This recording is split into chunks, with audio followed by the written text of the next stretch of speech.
গণহত্যার যে সংজ্ঞা তার চাইতেও ভয়ানক গণহত্যা এখানে সংগঠিত হয়েছিল।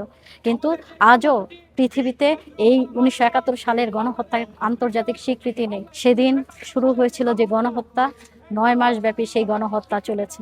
ঢাকা শহরের এমন কোনো জায়গা খুঁজে পাওয়া যাবে না যেখানে যে সামরিক বাহিনী, পাকিস্তানের হানাদার বাহিনী, তারা আক্রমণ চালায়নি।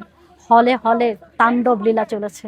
জগন্নাথ হল, ইকবাল হল, সার্জেন্ট জহুরুল হক হল এবং রাজারবাগ পুলিশ লাইন্স, পুরান ঢাকা, সমস্ত জায়গায় এই আক্রমণ আমরা দেখেছি।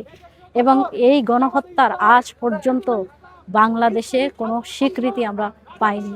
আন্তর্জাতিকভাবে এর কোনো স্বীকৃতি আজও মেলেনি। অথচ গণহত্যার যে সংজ্ঞা, সেই সংজ্ঞা অনুসারে তার চাইতেও ভয়ানক গণহত্যা এখানে সংগঠিত হয়েছিল। কিন্তু আজও পৃথিবীতে এই 1971 সালের গণহত্যার আন্তর্জাতিক স্বীকৃতি নেই।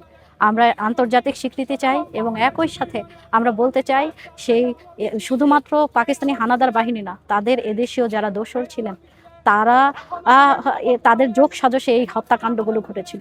ফলে সেই সকল সংগঠনগুলোকেও সাংগঠনিকভাবে বিচারের আওতায় আনতে হবে। এটাই আমাদের আজকের দিনের প্রত্যাশা।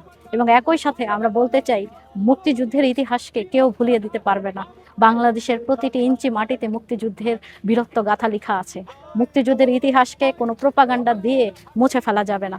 বাংলাদেশের দেশপ্রেমিক মানুষ, মুক্তি সংগ্রামী মানুষ, দেশপ্রেমিক মানুষের বিরুদ্ধে অতীতেও রুখে দাঁড়িয়েছে, সামনেও রুখে দাঁড়াবে।